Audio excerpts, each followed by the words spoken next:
Today we are going to discussing about the continuation part of world wars.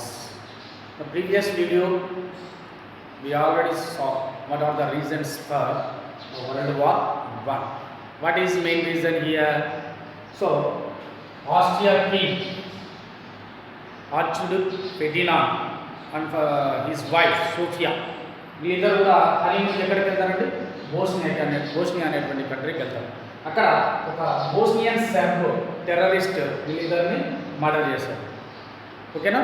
So అది first world వార్కి సంబంధించినటువంటి main reason. Archduke Ferdinand's murder was first reason for world war 1. ఓకేనా? So దీంతో Austria ఏం చేస్తుంది? సెర్బియాకి ultimatum issue చేయడం, Serbia దాన్ని కేర్గా తీసుకోకపోవడం. సో దీంతో ఆస్ట్రియా పైన సెర్బియా అటాక్ చేయడం, సెర్బియా పైన అటాక్ చేయగానే రష్యా సపోర్ట్ ఇవ్వడం. రష్యా ఎందుకు సెర్బియాకి సపోర్ట్ ఇచ్చింది? So most of the Serbians are Russian species. వీళ్ళ యొక్క జాతికి సంబంధించినటువంటి వాళ్ళు ఎవరు? రష్యన్స్. ఓకేనా? సో మరి రష్యా సెర్బియాకి సపోర్ట్ ఇస్తానే జర్మనీ వచ్చేసి ఆస్ట్రియాకి సపోర్ట్ ఇచ్చింది. జర్మనీ ఆస్ట్రియాకి సపోర్ట్ ఇస్తానే ఇంగ్లాండ్, ఫ్రాన్స్ ఎందుకు సెర్బియాకి సపోర్ట్ ఇచ్చాయి?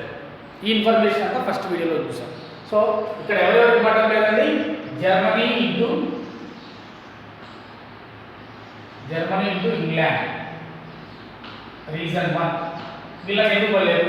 సో జర్మనీ డెవలప్మెంట్ అన్నటువంటి దాన్ని చూసి ఓర్వలేక ఇంగ్లాండ్ జర్మనీని ఎలాగైనా తొక్కి వేసేయాలనేటువంటి ఉద్దేశంతో సో ఇంగ్లాండ్కి జర్మనీ అంటే పడదు, అంటే అగైనిస్ట్ డెవలప్మెంట్ ఆఫ్ ఇంగ్లాండ్. ఓకేనా? Next France into Germany. మరి ఈ టూ కంట్రీస్ ఎందుకు పడలేదు? సో ఫ్రాంకో పర్షియన్ వార్లో ఫ్రాన్స్కి సంబంధించినటువంటి అలైన్ సోరైన్ అన్నటువంటి 2 ఎకనామికల్ స్టేట్స్ని జర్మనీ ఆక్యుపై చేసుకుంటుంది. ఆల్సైన్ అండ్ లోరైన్ అనేటువంటి 2 స్టేట్స్ని. దీంతో ఫ్రాన్స్కి జర్మనీకి పడదు. Next Austria into Serbia. ఆస్ట్రియాకి సెర్బియాకి ఎందుకు పడదు? సో ఆస్ట్రియా కింగ్ని సెర్బియా వాళ్ళు చంపేశారు కాబట్టి సెర్బియాకి ఆస్ట్రియాకి పడదు. ఓకేనా? సో దీంతో జర్మనీ ఆస్ట్రియా ఒక సైడ్. ఓకేనా? ఫ్రాన్స్ ఇంగ్లాండ్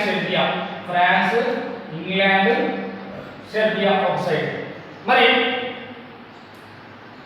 ఆస్ట్రియా కంట్రోల్లో ఉన్నటువంటి జర్మనీ ఎప్పుడైతే జర్మనీలో బిస్మార్క్ అన్నటువంటి పర్సన్ వైస్ ఛాన్సలర్గా వస్తాడు, ప్రైమ్ మినిస్టర్గా.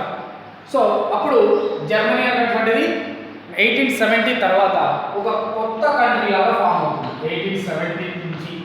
సో 1870 బిఫోర్ ఎవరు హ్యాండ్ ఓవర్లో ఉంది? ఆస్ట్రియా హ్యాండ్ ఓవర్లో ఉంది. మరి ఆస్ట్రియా హ్యాండ్ ఓవర్లో ఉన్నటువంటి జర్మనీ తర్వాత ఒక కొత్త కంట్రీగా ఫామ్ అయిన తర్వాత ఆస్ట్రియాకి సెర్బియాకి వార్ అన్నటువంటి జరిగితే ఆస్ట్రియా ఎందుకు జర్మనీకి సపోర్ట్ ఇచ్చింది అంటే ఇక్కడ ఉన్నటువంటి కంట్రీస్లో ఏ కంట్రీకైనా ఆస్ట్రియా అంటే సరిపోదు. ఏ కంట్రీ అంటే అది రష్యా అంటే ఆస్ట్రియాకి పడదు. Russia into Austria. మరి ఈ రష్యాకి ఆస్ట్రియాకి ఎందుకు పడదు? సో రష్యాకి ఆస్ట్రియాకి ఎందుకు పడదు అంటే so main cause Balkan war. First Balkan war రష్యాకి ఆస్ట్రియాకి జరిగినటువంటి ఒక వార్ అండి. ముందు ఆ ఒక రీజన్తో రష్యాకి ఆస్ట్రియాకి పడదు కాబట్టి రష్యా సెర్బియాకి సపోర్ట్ ఇచ్చింది కాబట్టి జర్మనీ ఆస్ట్రియాకి సపోర్ట్ ఇచ్చింది. చూసారా రీజన్స్ ఎలా ఉన్నాయో ఒకటి లింక్ అప్. సో రష్యా ఆస్ట్రియాకి జరిగినటువంటి బాల్కన్ వార్ అంటే ఏంటి? So Balkan emperors are Bosnia, Serbia and also Montenegro and also Greece అనేటువంటి 4 కంట్రీస్ అన్ని కూడా దేని కిందకి వస్తాయంటే Balkan countries, Balkan empires. So ఈ కంట్రీస్ కన్నిటికీ ఒక రీజన్ ఉందండి, మెయిన్ రీజన్. ఎందుకు ఇక్కడ ఉన్నటువంటి ఈ కంట్రీస్ సో మనం చెప్పుకున్నటువంటి ఇంకో కంట్రీ ఏంటంటే గ్రీస్. ఈ 4 కంట్రీస్లో ఉన్నటువంటి పబ్లిక్ అంతా కూడా క్రిస్టియన్స్. ఆస్ట్రియా, గ్రీసు, బోస్నియా, సెర్బియాలో ఉన్నటువంటి పబ్లిక్ అంతా ఎవరండి? క్రిస్టియన్స్. కానీ వీళ్ళంతా ఎవరు హ్యాండ్ ఓవర్లో ఉన్నారంటే పక్కనే ఉన్నటువంటి ఒక అరబ్ కంట్రీ టర్కీలో ఉన్నటువంటి ఒక కింగ్, టర్కీలో ఉన్నటువంటి కింగ్ హ్యాండ్ ఓవర్లో ఈ 4 కంట్రీస్ ఉండేవి. ఓకేనా? సో దీంతో అంటే ఇక్కడ ఉన్నటువంటి కింగ్ ఏమో ముస్లిం, కంట్రోల్ చేసేటువంటి ఆ ఎంపైరర్స్ ఏమో క్రిస్టియన్స్. దీంతో ఈ కంట్రీస్కి టర్కీకి పడదు. ఫస్ట్ బాల్కన్ వార్లో ఏం జరుగుతుంది? రష్యా టర్కీకి సపోర్ట్ చేయడం వల్ల టర్కీ ఈ కంట్రీస్ పైన అటాక్ చేసింది. ఓకేనా? ఈ కంట్రీస్ పైన అటాక్ చేసింది. సో దీంతో సెర్బియన్స్ డ్రాప్ అయినారు. ఎందుకు? రష్యా స్పీసెస్కి సంబంధించినటువంటి వాళ్ళు కాబట్టి సెర్బియా డ్రాప్ అయింది. సో సెర్బియా డ్రాప్ అయితేనే బోస్నియా అనేటువంటిది సెర్బియాలో పార్ట్ కాబట్టి, ఓకేనా? సో బోస్నియా కూడా డ్రాప్ అయిపోయింది. మిగిలిపోయినటువంటి అంటే ఆ బాల్కన్ వార్ వల్ల ఎఫెక్ట్ అయినటువంటి కంట్రీ ఏంది ఇక్కడ? ఆస్ట్రియా. గ్రీస్ అనేటువంటిది సైలెంట్గా డ్రాప్ అయిపోయింది. సెర్బియా రష్యా నుంచి డ్రాప్ అయిపోయింది, బోస్నియా సెర్బియా నుంచి డ్రాప్ అయిపోయింది, గ్రీస్ అనేటువంటి సైలెంట్గా డ్రాప్ అయిపోయింది. సో దీంతో ఆస్ట్రియా ఇంటూ సెర్బియా ఈ 2 కంట్రీస్కి పడదు. ఓకేనా? Austria into Serbia. సో దాంతో ఆస్ట్రియా అనేటువంటిది ఫస్ట్ సెర్బియా పైన అటాక్ చేస్తే జర్మనీ అనేటువంటిది ఆస్ట్రియాకి, రష్యా అనేటువంటిది సెర్బియాకి సపోర్ట్ ఇచ్చింది. అంటే మిలిటరీ బ్లాక్స్ అనేటువంటివి పంపించేశారు ఫస్ట్. దీంతో మనకి వరల్డ్ వార్ 1 అన్నటువంటిది స్టార్ట్ అయింది. ఇవి ఇంటర్నల్ రీజన్స్, ఎక్స్టర్నల్ రీజన్స్ కాదు. అంటే వరల్డ్ వార్ కంటే ముందు ఒక కంట్రీకి ఇంకో కంట్రీకి ఏ విధమైన రీజన్స్ ఉన్నాయంటే ఇలాంటి రీజన్స్. ఓకేనా? సో దీన్ని మనం సెంట్రల్ పవర్స్ కంట్రీస్ అంటారు. సెంట్రల్ పవర్ కంట్రీస్ ఏంటి? So Germany, Austria and Italy, వీటిని మనం సెంట్రల్ పవర్ కంట్రీస్ అంటాం. నెక్స్ట్ అలైస్ కంట్రీస్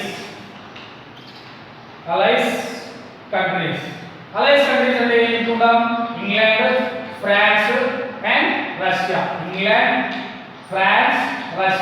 వీటిని అలైస్ కంట్రీస్ అంటాం. సెకండ్ వరల్డ్ వార్లోకి వచ్చేలోపు ఈ సెంట్రల్ పవర్ కంట్రీస్ అనేటువంటి ఉండవండి. Only axis powers, ally powers. So central powers countries అనేటువంటివి యాక్సెస్ పవర్స్గా ఎలా చేంజ్ అయ్యేటటువంటిది మళ్ళీ నెక్స్ట్ చెప్పుకుందాం. ఓకేనా? సో ఇది మనకి ఫస్ట్ వరల్డ్ వార్ అన్నటువంటిది స్టార్ట్ అవ్వడానికి మెయిన్ రీజన్స్. సో మరి ఫస్ట్ వరల్డ్ వార్ ఎండ్ అవ్వడానికి గల మెయిన్ రీజన్స్ ఏమైనా ఉన్నాయా? Closed reasons. ఇవన్నీ starting reasons. These are starting reasons.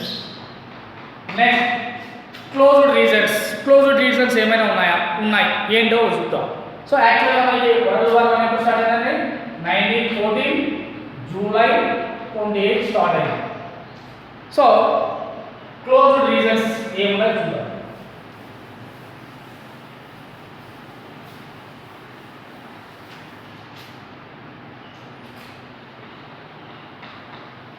Closed reasons.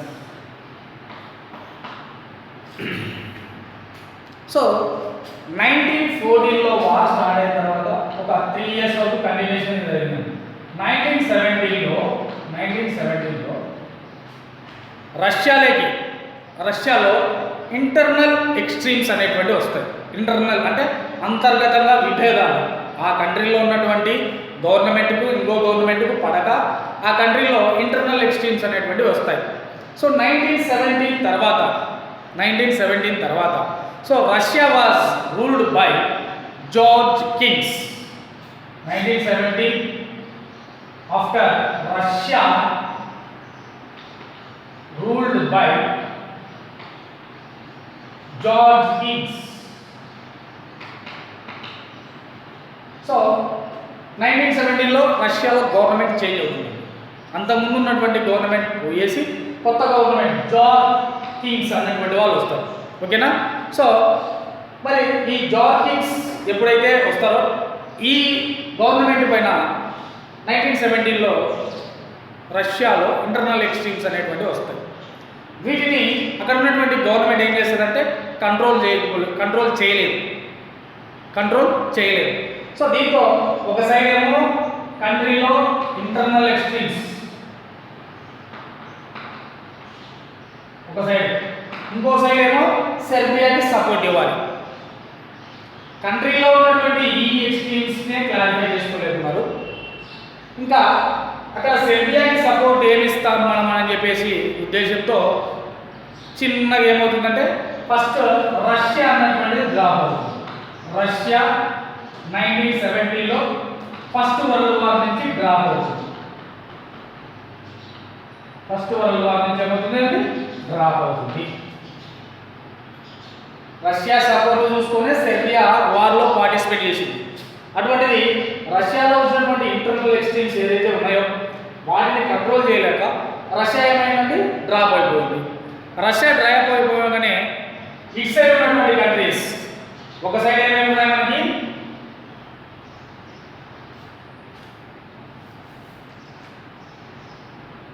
Central powers, allied powers. Central powers కింద మనకి జర్మనీ, ఇటలీ, ఆస్ట్రియా, హంగేరీ అనేటువంటి కంట్రీస్ ఉన్నాయి. యాక్సిస్ అలైస్ పవర్స్ కింద మనకి ఉన్నాయండి ఇంగ్లాండ్, ఫ్రాన్స్, రష్యా, సెర్బియా. ఈ ఫోర్ కంట్రీస్ మధ్య మనకి వార్ జరిగింది అని మెయిన్ కంట్రీస్. సో ఎప్పుడైతే ఈ రష్యా ఫస్ట్ డ్రాప్ అయిపోయినాయి ఇటు సైడ్ సెంట్రల్ పవర్స్ లో ఉన్నటువంటి కంట్రీస్ లో ఆస్ట్రియా అండ్ హంగేరీ ఇవి రెండు డ్రాప్ అవుతాయి. యాక్చువల్ వార్ స్టార్ట్ అయిన ఎవరికి ఆస్ట్రియాకి సెర్బియాకి. సో ఇక్కడ రష్యా డ్రాప్ అయింది కాబట్టి ఆస్ట్రియా హంగేరీ డ్రాప్ అయిపోతాయి. ఓకేనా? ఎప్పుడు 1917 1918 నవంబర్ 11 1918 నవంబర్ 11 జర్మనీ ఏం చేస్తుంది వెస్ట్ సైడ్ ఉన్నటువంటి కంట్రీస్ జర్మనీకి వెస్ట్ సైడ్ ఉన్నటువంటి కంట్రీస్ ఫ్రాన్స్ ఇంగ్లాండ్ కంట్రీస్తో మేము వార్ డ్రాప్ అవుతున్నాం అని చెప్పేసి అనౌన్స్ చేస్తుంది. సో వార్ అనేటువంటిది మేము స్టాప్ చేస్తున్నాం అంటే మేము ఓడిపోయినట్టు డిక్లేర్ చేస్తున్నాం అన్నటువంటి ఒక అనౌన్స్మెంట్ ఇస్తుంది. ఎవరండి? జర్మనీ. ఎందుకు? ఆల్రెడీ 2 కంట్రీస్ వెళ్ళిపోయాయి. ఉన్నటువంటి ఇటలీ పెద్దగా ఇటలీ దగ్గర మిలిటరీ కెపాసిటీ లేదు. సో దాంతో జర్మనీ వెస్ట్ సైడ్ ఉన్నటువంటి కంట్రీస్తో డ్రాప్ అవుతున్నాం అని చెప్పేసి అనౌన్స్ చేస్తుంది. దీంతో ఎవరు విన్ అయినట్టు ఇప్పుడు ఇంగ్లాండ్, ఫ్రాన్స్ ఈ countries first world war win అయినటువంటి కంట్రీస్. ఓకేనా? సో లాస్ట్లో అమెరికా కూడా వీళ్ళకి సపోర్ట్ ఇస్తుందండి. అమెరికా కూడా ఈ అలైస్ పవర్స్ కంట్రీస్కి సపోర్ట్ ఇస్తుంది. దీంతో జర్మనీ భయపడేసి వార్ అనేటువంటిది డ్రాప్ అవుతుంది. ఇది ఫస్ట్ వరల్డ్ వార్ క్లోజ్ అవ్వడానికి గల main reasons. First world war start అవ్వడానికి గల రీజన్స్ ఏంటో చూసాం, ఇంటర్నల్ రీజన్స్ ఏంటో చూసాం. సో క్లోజ్ అవ్వడానికి గల మెయిన్ రీజన్స్ ఏంటంటే ఫస్ట్ 1970లో రష్యాలో ఎప్పుడైతే జార్ కింగ్స్ రూలింగ్లోకి వస్తారో ఆ కంట్రీలో ఇంటర్నల్ ఎక్స్ట్రీమ్స్ అనేటువంటివి వస్తాయి. ఈ ఇంటర్నల్ ఎక్స్ట్రీమ్స్ని కంట్రోల్ చేయలేక అక్కడ ఉన్నటువంటి గవర్నమెంట్ ఏం చేస్తుంది, సెర్బియాకి ఇచ్చినటువంటి సపోర్ట్ని విత్డ్రా చేస్తుంది. సో ఎప్పుడైతే రష్యా వార్ నుంచి డ్రాప్ అవుతుందో central powers countries Austria, Hungary ఈ 2 కంట్రీస్ కూడా డ్రాప్ అవుతాయి. కొన్ని రోజులు ఫైట్ చేసి ఫర్దర్గా 1918 నవంబర్ 11 జర్మనీ వెస్ట్ సైడ్ ఉన్నటువంటి కంట్రీస్తో ఏం చేస్తుందంటే డ్రాప్ అవుతున్నామని చెప్పేసి అనౌన్స్ చేస్తుంది. దీంతో ఫస్ట్ వరల్డ్ వార్లో విన్ అయినటువంటి కంట్రీస్ ఏంటంటే ఇంగ్లాండ్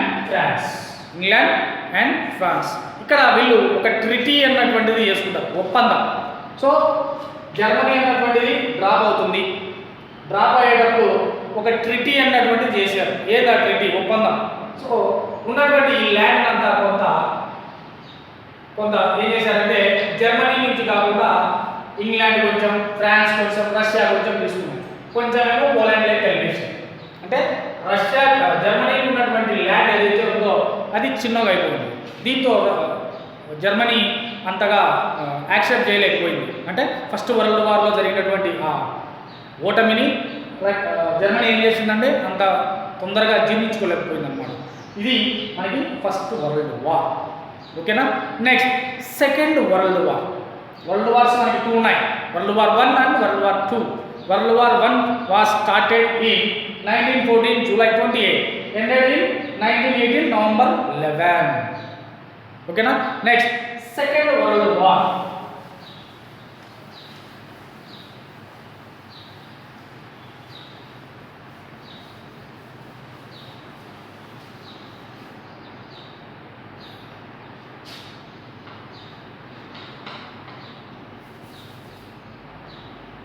వరల్డ్ వార్ 2 ఇది ఎప్పుడు స్టార్ట్ అయింది?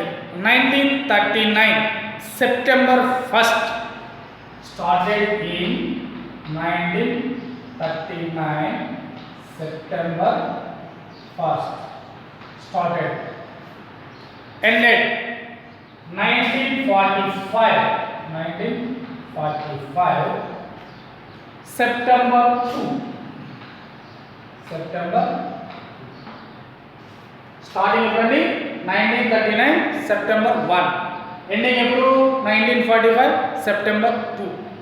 ఎందుకు సెకండ్ వరల్డ్ వార్ అన్నటువంటి స్టార్ట్ అయింది? Main reasons. So main reasons.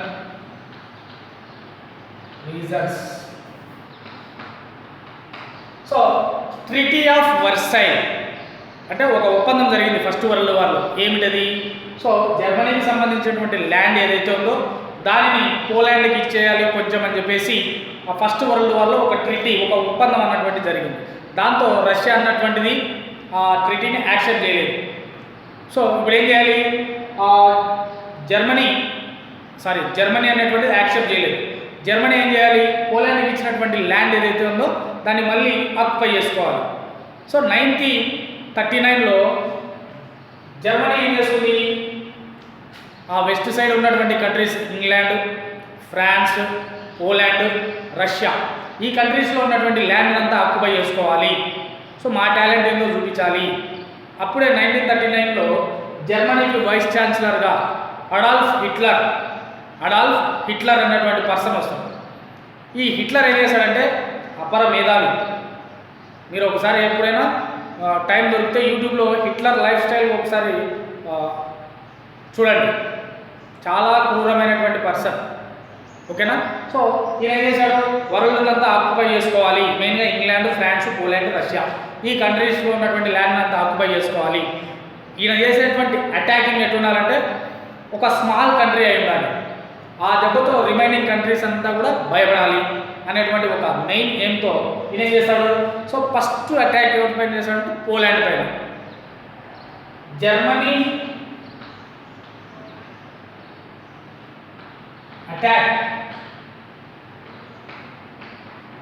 Attack to Poland. ఎందుకు పోలాండ్ పైన అటాక్ చేసింది? ఓకేనా. ఎందుకు పోలాండ్ పైన అటాక్ చేసింది? సో ఇక్కడ దీన్నంతా కూడా మనం 1939 నుంచి 1945 వరకు ఉన్నటువంటి ఈ రీజన్స్, ఈ మొత్తం పీరియడ్ని మనం ఒక 3 సెషన్స్గా డివైడ్ చేసుకున్నాం మనం అర్థం చేసుకునే దానికోసం. ఓకేనా. Reason number 1 Germany attack to Poland. ఎందుకు జర్మనీ అటాక్ చేసింది చూద్దాం. ఈ రీజన్స్ మళ్ళీ రాస్తాను మీకు. సో 1939, 1945. సో 1939 నుంచి మనకి ఒక సెషన్ లాగా చూద్దాం. ఓకేనా. సో 19 అంటే ఫస్ట్ హాఫ్ అని, సెకండ్ 1942 టు 1945 ఇది మనకి సెకండ్ హాఫ్. ఒక మూవీ లాగా అనుకుందాం సెకండ్ వరల్డ్ వార్. ఓకేనా. నెక్స్ట్ 1945 మూవీలో మనకి క్లైమాక్స్ ఎలా ఉంటుందో అలాగే. So 1939, 1940 to 45, 1945. సో ఇప్పుడు చెప్పాను సెంట్రల్ పవర్స్ కంట్రీస్ ఏవైతే ఉన్నాయో అవి సెకండ్ వరల్డ్ వార్లోకి వచ్చేవరకు యాక్సిస్ పవర్ కంట్రీస్గా చేంజ్ అయినాయి. ఇక్కడ 1939లో axis power countries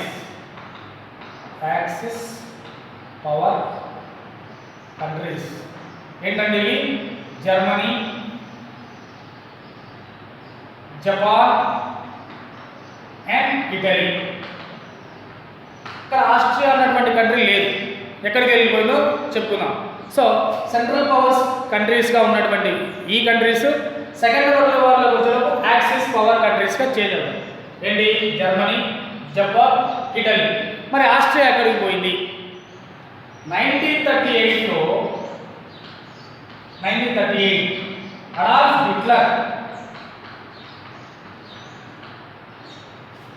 Adolf Hitler ఏం చేశారంటే, సో ఆస్ట్రియా పైన అటాక్ చేశారు. Adolf Hitler attack to Austria which year 1938. ఓకేనా? సో 1938లో ఎప్పుడైతే ఆస్ట్రియా పైన అటాక్ చేసి ఆస్ట్రియా అంతా కూడా ఈ కంట్రీలో కంబైన్ చేసుకుంటారు. ఎవరు? హిట్లర్. ఓకేనా? సో దీనికంటే ముందు 1936లో జర్మనీ అండ్ జపాన్ ఇవి రెండు కంట్రీస్ కలిసి ఏం చేస్తారంటే యాంటీ కోమిల్టన్ ఫ్యాక్ట్ అన్నటువంటిది ఒకటి తయారు చేసుకుంటారు. యాంటీ కోమిల్టన్ ఫ్యాక్ట్ అన్నటువంటి దాన్ని తయారు చేసుకునేసి ఈ జర్మనీ, జపాన్ ఈ రెండు కంట్రీస్ ఒకటిగా జాయిన్ అవుతాయి. ఆ ఫ్యాక్టరీలో 1937లో ఇటలీ జాయిన్ అవుతుంది. యాంటీ కోమిల్టన్ ఫ్యాక్ట్ ఎవరెవరండి? Germany and Japan. ఎప్పుడు? 1937లో ఇటలీ ఈ గ్రూప్లో జాయిన్ అవుతుంది. 1938లో హిట్లర్ ఏం చేస్తారండి? ఆస్ట్రియాని అటాక్ చేసి జర్మనీలో కలిపేసుకుంటాడు. ఇలా సెంట్రల్ పవర్స్గా ఉన్నటువంటి central power countries change to axis power countries. ఓకేనా? సెంట్రల్ పవర్ కంట్రీస్ అంటే ఫస్ట్ వరల్డ్ వార్లో ఏమో సెంట్రల్ పవర్ కంట్రీస్ అంటారు, సెకండ్ వరల్డ్ వార్లో వచ్చేలకు యాక్సిస్ పవర్ కంట్రీస్ అంటారు. ఓకేనా? ఇది మనకి ఫస్ట్ హాఫ్లో జరిగినటువంటి 1939 టు 1942 వరకు 1940 వరకు అనుకుంటున్నాం. 1942 ఇదే అండి ఫస్ట్ మనకి జరిగినటువంటి ఫస్ట్ హాఫ్ ఇన్ఫర్మేషన్. సో 1936లో యాంటీ కోమిల్టన్ ఫ్యాక్ట్ అన్నటువంటిది జర్మనీ అండ్ జపాన్ ఈ టూ కంట్రీస్ కలిపి తయారు చేసుకుంటాయి. 1937లో ఇటలీ ఈ యాంటీ కోమిల్టన్ ఫ్యాక్ట్లో జాయిన్ అవుతుంది. సో 1938లో అడాల్ఫ్ హిట్లర్ ఆస్ట్రియా పైన అటాక్ చేసి ఆస్ట్రియాను చేసి జర్మనీలో కంబైన్ చేసుకుంటాడు. దీంతో మనకి సెంట్రల్ పవర్స్ కంట్రీస్గా ఉన్న కంట్రీస్ ఏమవుతాయి? యాక్సిస్ పవర్ కంట్రీస్గా చేంజ్ అవుతాయి.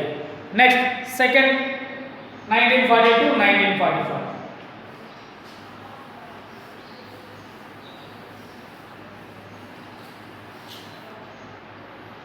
So next allies power. నేను ఫస్ట్ నుంచి కూడా చెప్తున్నాను. అలైస్ పవర్ ఉన్నటువంటి కంట్రీస్లో మనకి మెయిన్గా ఏమవుతున్నాయండి? ఇంగ్లాండ్,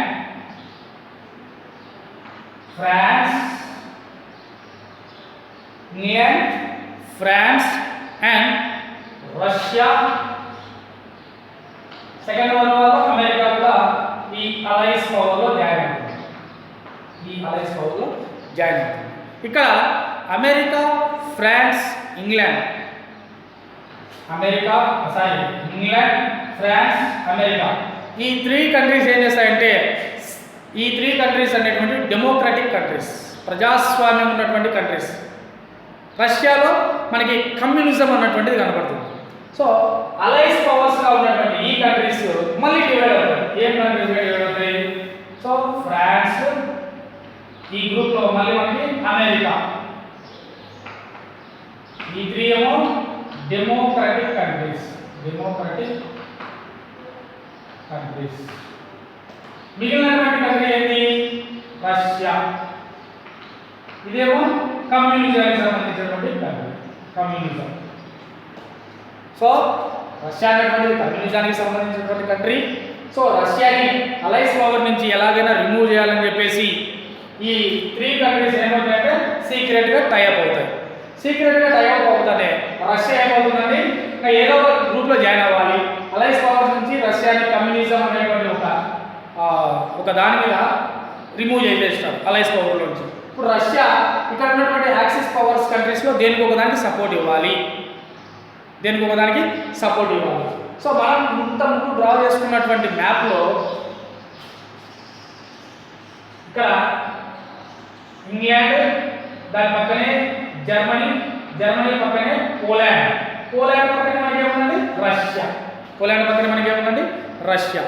సో ఇప్పుడు ఫస్ట్ ఎప్పుడైతే సెకండ్ వరల్డ్ వార్ స్టార్ట్ అవ్వక ముందు 1939లో అడాల్ఫ్ హిట్లర్ ఎప్పుడైతే ఈ పోలాండ్ పైన అటాకింగ్ స్టార్ట్ చేశారు, పోలాండ్ పైన హిట్లర్కి అటాక్ చేయాల్సినటువంటి యూజ్ ఏముందండి, అవసరం ఏముందండి?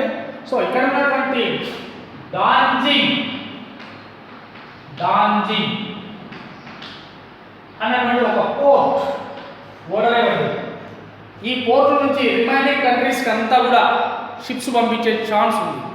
సో ఎలాగైనా ఆ డాంజింగ్ సిటీ లేదా డాంజింగ్ పోర్ట్ని ఆక్యుపై చేయాలి అనేటువంటి మెయిన్ రీజన్తో మన హిట్లర్ ఏం చేశాడంటే ఆ డాంజింగ్ పోర్ట్ పైన అటాక్ చేశాడు. సో ఇక్కడ హిట్లర్ ఇట్లా అటాక్ చేసే ముందు రష్యాతో కూడా సైలెంట్గా టైప్ అయినాడు. ఎందుకు? రష్యాలో కమ్యూనిజం అన్నటువంటి ఒక మీనింగ్తో, కమ్యూనిజం అన్నటువంటి దాంతో అలైస్ పవర్లో జాయిన్ చేసుకోలేదు. దీంతో రష్యా భయపడి జర్మనీకి సపోర్ట్ ఇస్తుంది. జర్మనీకి అదే ఇండైరెక్ట్గా సపోర్ట్ ఇస్తుంది, డైరెక్ట్గా కాదు, ఇండైరెక్ట్గా. అంటే సో జర్మనీ ఈ డాంజింగ్ సిటీ ఆక్యుపై చేస్తున్న దానికి ఇట్లా ఇటు సైడ్ నుంచి అటాక్ చేశారు, వెస్ట్ సైడ్ నుంచి. రైట్ సైడ్ నుంచి రష్యా అటాక్ చేస్తుంది, ఓకేనా? ఈస్ట్ సైడ్ నుంచి రష్యా, వెస్ట్ సైడ్ నుంచి జర్మనీ అటాక్ చేస్తుంది. సో ఈ రెండు కంట్రీస్ ముందుగానే టైఅప్ అయి ఉన్నాయి, ఓకేనా? ఇలా డాంజింగ్ సిటీ గురించి ఫస్ట్ రీజన్, సెకండ్ వరల్డ్ వార్కి సంబంధించి ఫస్ట్ రీజన్ అంటే Hitler attack to Poland. Why? ఓకేనా? Why occupied Danzig port or Danzig city. ఈ డాంజింగ్ పోర్ట్ హిస్టరీ మనం ఒకసారి చూస్తే ఫస్ట్ వరల్డ్ వార్లో జరిగినటువంటి ట్రీటీ ఆఫ్ వర్సైల్స్లో ఈ డాంజింగ్ పోర్ట్ యాక్చువల్గా జర్మనీ వాళ్ళదండి, జర్మనీ వాళ్ళకి సంబంధించింది, అటు పోలాండ్కి సంబంధించింది. దీన్ని ఏం చేస్తారంటే ఫస్ట్ వరల్డ్ వార్లో జరిగినటువంటి ఒక ఒప్పందంలో ఈ డాంజింగ్ సిటీని పోలాండ్కి పంపించేస్తారు. పోలాండ్కి పంపించారు కాబట్టి హిట్లర్ వచ్చిన తర్వాత ఎలాగైనా మాకు ఈ పోర్ట్ అన్నటువంటిది కావాలి అని చెప్పేసి దీనిపైన అటాకింగ్ అనేటువంటిది స్టార్ట్ చేయడం జరిగింది. ఇది సెకండ్ వరల్డ్ వార్కి సంబంధించి మెయిన్ రీజన్, డాంజింగ్ పోర్ట్. ఓకేనా? ఇవి మనకి ఫస్ట్ అండ్ సెకండ్ వరల్డ్ వార్కి సంబంధించినటువంటి రీజన్స్. సో మరి అక్కడ క్లోజ్డ్ రీజన్స్ ఏమైనా ఉన్నాయా? ఉన్నాయి. సెకండ్ వరల్డ్ వార్ కూడా క్లోజ్డ్ రీజన్స్ ఉన్నాయి. ఎందుకు? సో ఇక్కడ అమెరికా జాయిన్ అయింది కాబట్టి అమెరికా న్యూక్లియర్ బాంబ్ అన్నటువంటిది జపాన్ పైన వేయడం వల్ల, ఓకే, జపాన్ అన్నటువంటిది పూర్తిగా లాస్ అయిపోయేసి వార్ నుంచి డ్రాప్ అయిపోతుంది. సో అమెరికా, ఫ్రాన్స్, ఇంగ్లాండ్ వీళ్ళ యొక్క పవర్ ముందు జర్మనీ నిలవలేకపోవడం వల్ల సో సెకండ్ వరల్డ్ వార్ అన్నటువంటిది ట్రీటీ ఆఫ్ ముస్సోరీ అనేటువంటి ట్రీటీతో ముగిసిపోయింది అన్నమాట, క్లోజ్ అయిపోయింది. సో ఓకేనా? ఇది మనకి ఫస్ట్ వరల్డ్ వార్కి సంబంధించింది అండ్ సెకండ్ వరల్డ్ వార్కి సంబంధించినటువంటి మెయిన్ రీజన్స్. ఇక్కడ మళ్ళీ నేను ఒకసారి డ్రా చేస్తాను, క్లియర్గా అర్థం చేస్తాను.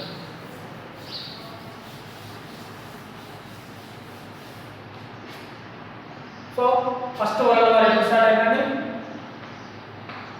1914 జూలై 28 స్టార్ట్. మెయిన్ రీజన్ ఏంటి? ఫెర్డినాండ్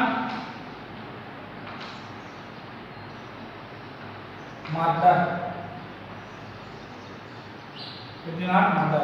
సో ఎప్పుడు క్లోజ్ అయిందండి? 1918లో మనకి క్లోజ్ అయింది, నవంబర్ 11, 1918 నవంబర్ 11. సో ఇక్కడ జరిగినటువంటి ట్రీటీ ఏదండి? Treaty of వర్సైల్.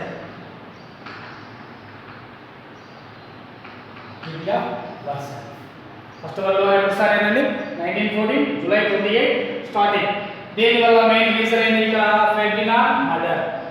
సో ఎప్పుడు ఎండ్ అయిందండి? 1918 నవంబర్ 11. సో ఇక్కడ జరిగినటువంటి సో ఫస్ట్ వరల్డ్ వార్లో ఉన్నటువంటి కంట్రీస్ ఏంటి? Group A, group B. Group ఏలో మనం జర్మనీ, ఇటలీ, ఆస్ట్రియా. గ్రూప్ బిలో ఇంగ్లాండ్, ఫ్రాన్స్, రష్యా, సెర్బియా, ఇక్కడ హంగేరీ. యాక్చువల్గా వార్ స్టార్ట్ అయ్యే కంట్రీస్ కి ఆస్ట్రియాకి, సెర్బియాకి. ఇవన్నీ కూడా సపోర్టర్స్. ఓకేనా? ఇవన్నీ కూడా సపోర్టర్స్. ఇక్కడ లాస్ అయినటువంటి కంట్రీస్ ఏంటంటే Germany, Italy, Austria, Hungary. Win అయినటువంటి కంట్రీస్ ఏంటంటే ఇంగ్లాండ్, ఫ్రాన్స్. ఈ ఫస్ట్ వరల్డ్ వార్లో విన్ అయినటువంటి countries. Next second world war.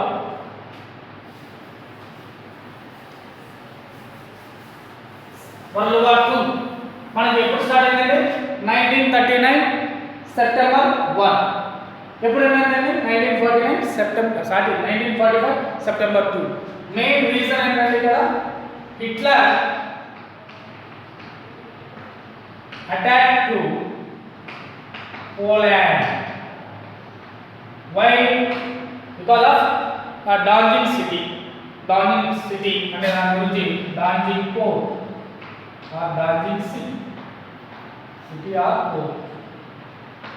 దీని గురించి హిట్లర్ 1939లో అటాక్ చేశాడు. దేనిపైన? పోలాండ్ పైన. మరి ఇక్కడ ఏ ట్రీటీతో సెకండ్ వరల్డ్ వార్ ఎండ్ అయిందండి? Treaty of Mussoorie. Treaty of Mussoorie. ఇక్కడ ఉన్నటువంటి కంట్రీస్ ఏంటో చూద్దాం. కంట్రీ ఏ జర్మనీ, జపాన్, ఇటలీ. ఇక్కడ ఇంగ్లాండ్, ఫ్రాన్స్, అమెరికా. రష్యా అన్నటువంటి దాన్ని పక్కన పెట్టేశారు. దేనికి? రష్యాలో కమ్యూనిజం ఉంది. ఇవన్నీ కూడా డెమోక్రాటిక్ కంట్రీస్. ఓకేనా? ఇది సెకండ్ వరల్డ్ వార్కి సంబంధించినటువంటి ఇన్ఫర్మేషన్. ఇవేనా? ఇంకా వీటితో పాటు ఏమైనా రీజన్స్ ఉన్నాయా? సో వీటితో పాటు ఇంకా చాలా కాజెస్ ఉన్నాయి. ఆ కాజెస్ ఏంటి? 1. Aggressive nationalism, imperialism, secret alliances and militarism. These are additional reasons for World War I. Aggressive nationalism, imperialism, secret alliances, militarism. These reasons we discuss next video. Okay.